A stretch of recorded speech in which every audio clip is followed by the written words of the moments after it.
Ayan, hello mga kaswerte. So ayan, hayaan nyo munang ipasyal ko kayo. Tayo ay pupunta dito sa Silang Cavite, sa Perlas ng Silang. So ayan nga, nagla-drive yung aking asawa. At ayan, nakarating na tayo dito sa Perlas ng Silang. So ayan nga guys, bago kayo pumunta dito, ay kailangan nyo munang magpa-register. And then, may ibibigay sila sa inyo na ilalagay nyo sa kamay nyo, palatandaan na nakapag-register na kayo.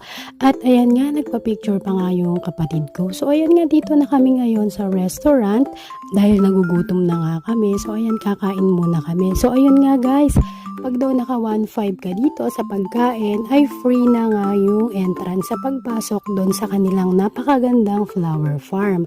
And ayan nga guys, ayan ganyan kaganda yung flower farm nila dito. Pero bago ang lahat, kakain muna tayo guys. Dahil gutom na nga kami sa biyahe. Dahil galing pa kami sa Naik Cavite to sila, medyo mahaba din ng konti yung biyahe, nagutom na nga. Kaya ayan, nag-aantay kami ng orders namin dito. So ayan, mahigit na naka 2,000 plus kami dito guys. Ayan, malalaki naman yung servings nila. So mabubusog ka na, i-take out pa namin yung iba naming tira kasi hindi naman namin naubos. And after nga nyan guys, ayan, bumili muna kami ng tubig. At ayan, nakapasok na kami dito guys. Pagka ang habol nyo lang guys is yung flower farm, dati daw is 100 pesos, ngayon 200, ay 120 pesos na guys. So ayan nga, namasyal-masyal muna ang inyong lingkod kasama ang kanyang asawa. At ayan, napakaganda dito guys. Sobrang marerefresh ang iyong inner soul. And sobrang ganda dito guys. Ayun yung aking biyanan at ang aking anak. Dahil napakainit nga naman, naglilim muna sila doon. Tapos ayun guys, sobrang ganda talaga dito ng mga halaman. Lalo na ng mga bulaklak. Grabe, mapapawaw ka talaga. Tapos lalo na kung mahilig ka sa mga plants, naku, pwedeng pwede.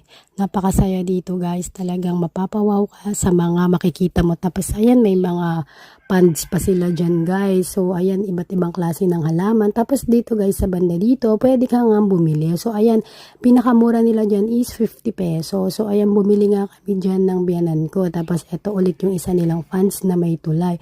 Tapos meron din dyan coffee shop sa loob. So ayan, kaya hindi ka magugutom. Tapos ayan, naglaro-laro na nga yung mag-ama ko.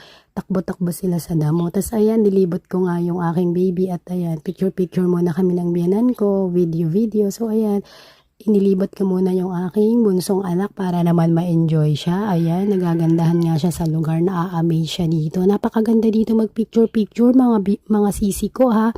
Dala nyo na yung family nyo dito. Sobrang sulit. Kaya talagang hindi mo pagsisisihan yung pagpunta dito.